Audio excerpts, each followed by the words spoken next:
Welcome to YouTube channel साथीहरू। आज हामी यस भिडियोमा धेरै साथीभाइहरूको कमेन्टलाई मध्यनजर गरेर आज हामी सिक्नेछौँ कि आफ्नो मोबाइलको प्रयोग गरेर हामी युट्युबको लागि एकदमै पर्फेक्ट राम्रो प्रपर तरिकाले कसरी थम्बनेल चाहिँ बनाउन सक्छौँ।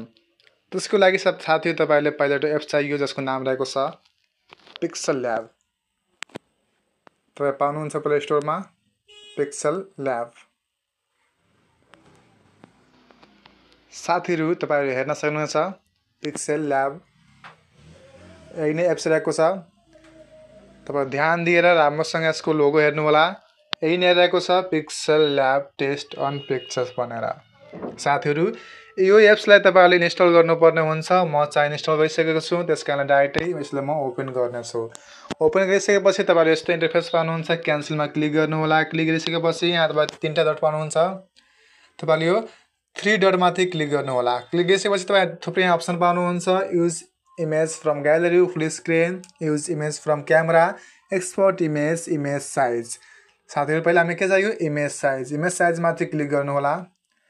क्लिक गरिसकेपछि तपाई यहाँ पाउनुहुन्छ प्रिसेट कस्टम।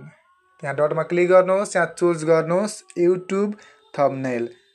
क्लिक गरिसकेपछि यहाँ ओकेमा क्लिक गर्नु होला। यसले अटोमेटिक साइज दिइहाल्छ युट्युब थम्बनेलको लागि। त्यसपछि तपाईको लागि यसको ब्याकग्राउन्ड चुज गर्नुपर्ने हुन्छ। यसको ब्याकग्राउन्ड चुज गर्नलाई तपाई यहाँ पाउनुहुन्छ थर्ड अप्सन। जस्तै तपाईको यहाँ दिएको छ कलर, ट्रान्सप्यारेन्ट, इमेज साइज अथवा image from gallery, from camera. तपाई चाहिँ यसको ब्याकग्राउन्ड कहाँबाट युज गर्नुहुन्छ। यदि तपाईको ब्याकग्राउन्ड डाउनलोड गरेर आफ्नो ग्यालेरीमा राख्नु भएको छ भने तपाई त्यसको युज गर्नलाई सिधै फ्रम ग्यालेरीमा क्लिक गरिसकेपछि यसको युज गर्न पाउनुहुन्छ ब्याकग्राउन्डको लागि। मलाई कलर युज गर्नुपर्ने छ, त्यस कारणले गर्दा म कलरमा क्लिक गर्छु। कलरमा क्लिक गरिसकेपछि तपाईँ दुईटा अप्सन पाउनुहुन्छ कलर, ग्रेडियन्ट। त म कलरमा जान्छु। मलाई व्हाइट चाहियो त व्हाइटमा क्लिक गर्छु, टिकमा क्लिक गरिदिन्छु। त्यसपछि तपाईँ अर्को अप्सन पाउनुहुन्छ साथीहरू यहाँ ए भनेको तपाईँको लेख्ने टाइम हो कि टेस्ट एडिटिङहरू। तपाईँ एडिटमा क्लिक गर्छु। क्लिक गरिसकेपछि साथीले आज म तपाईँलाई क्याम स्क्यानरको बारेमा चाहिँ थम्बनेल बनाएर देखाउनेछु। जस्तै यहाँ म लेखेँ क्याम स्क्यानर। लेखिसकेपछि ओकेमा क्लिक गर्नु होला। क्लिक गरिसकेपछि तपाईँ यहाँ थुप्रै अप्सन पाउनुहुन्छ delete, copy, front, back, position अनि साइज अनि कलर। त म कलरमा क्लिक गर्छु। यहाँ रातो कलर युज गर्छु, टिकमा लगाउँछु। त्यसपछि तपाईँहरू अर्को अप्सन पाउनुहुन्छ स्टाइल। त म बोल्डमा क्लिक गर्छु। अर्को अप्सन पाउनुहुन्छ फन्ट चुज गर्छु राम्रो। यहाँ फन्ट चुज गरिसकेपछि तपाईँ ओकेमा क्लिक गर्नु होला। क्लिक गरिसकेपछि म अर्को यहाँ अप्सन युज गर्छु जुन दिएको छ स्ट्रोक। स्ट्रोकमा क्लिक गर्नुहोस्, इनेबल गर्नुहोस्। कलरमा म चाहिँ यहाँबाट येल्लो चुज गर्छु, अलि लाइटली हुन्छ भनेर ओकेमा क्लिक गर्छु। तपाईँ हेर्न सक्नुहुन्छ कति दामी यहाँबाट लेखिदियो टेस्टले। यसै तल माथि गर्नलाई यहाँ अप्सन पाउनुहुन्छ पोजिसन। त्यो पोजिसनको अप्सनले तपाईँ आफै हातले यस्तो पनि गर्न सक्नुहुनेछ। त्यसै गरी तपाईँ मायादेन तपाईँले यहाँ कुनै लोगो लाउनु पर्ने छ भने यहाँ बिचमा छ अप्सन एउटा गोलो, त्यसमा क्लिक गर्नु होला। इम्पोर्टमा क्लिक गर्नुहोस्। म चाहिँ यसको इमेज चाहिँ डाउनलोड गरेर राखेको छु। यदि तपाईँले डाउनलोड गर्नुभएको छैन भने यस्ता थुप्रै क्लिप आर्टहरू, इमेजहरू चाहिँ तपाईँ क्रोमबाट डाउनलोड गर्न सक्नुहुनेछ। म डाउनलोड गरेको छु, यहाँ क्लिक गर्छु। यस्तो आयो, टिकमा लगाउनुहोस्। यसपछि तपाईँ कुनामा पाउनुहुन्छ क्रसर। यसबाट तपाईँहरूले आफ्नो हिसाबले साइज यसलाई मेन्टेन गर्न सक्नुहुनेछ। जस्तै म यसलाई यतिको साइजमा राख्छु।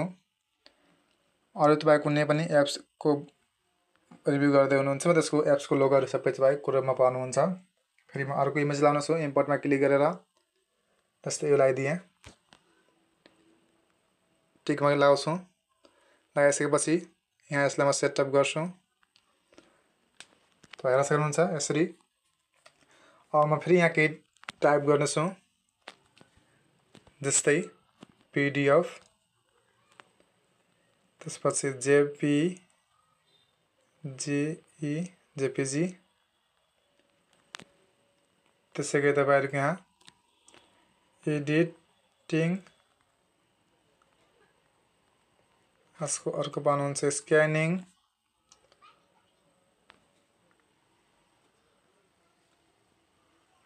त्यसै गरी तपाईँहरूको साइन भइहाल्यो। भनेपछि तपाईँ जे पनि यहाँबाट टाइपिङ गर्न पाउनुहुन्छ आफ्नो हिसाबले।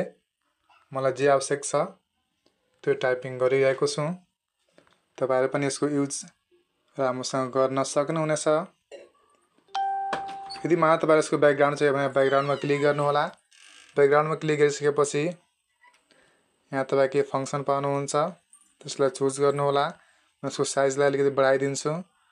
बढाइसकेपछि यहाँ ठ्याक्क तपाईँ यहाँबाट राम्रोसँग एडजस्ट गर्नु होला। साथीहरु तपाईहरु हेर्नुभयो हामी चाहिँ एउटा एप्स को युज गरेर कति राम्रो दामी हामी चाहिँ आज यस भिडियो मार्फत सिक्यौं कि हामी चाहिँ आफ्नो YouTube भिडियो लागि कसरी राम्रो पर्फेक्ट थम्बनेल डिजाइन गर्न सक्छ भनेर। साथीहरु आजको भिडियो कस्तो लाग्यो आफ्नो जिज्ञासा होस् कमेन्ट गर्नु होला। साथसाथै भिडियो मन परे लाइक गर्नु होला। धेरै मन परे साथीहरुसँग शेयर अवश्य गर्नु होला। साथसाथै यस्तै भिडियो हेर्नको लागि हाम्रो च्यानललाई सब्स्क्राइब गरेर बेल आइकन थिची अल मा क्लिक गर्नु होला। यसो गर्दा हामीले कुनै पनि भिडियो हाल्ने बित्तिकै तपाईको नोटिफिकेसन जान्छ। तपाई समयमै ज्ञान हासिल गर्न सक्नुहुन्छ र सिक्न सक्नुहुन्छ। साथसाथै तपाईलाई अन्य कुनै शीर्षकमा भिडियो आवश्यक रहेको छ भने कमेन्ट गर्नु होला। हामी तपाईको शीर्षक अनुसारको भिडियो चाँडै लिएर आउने नै छौं।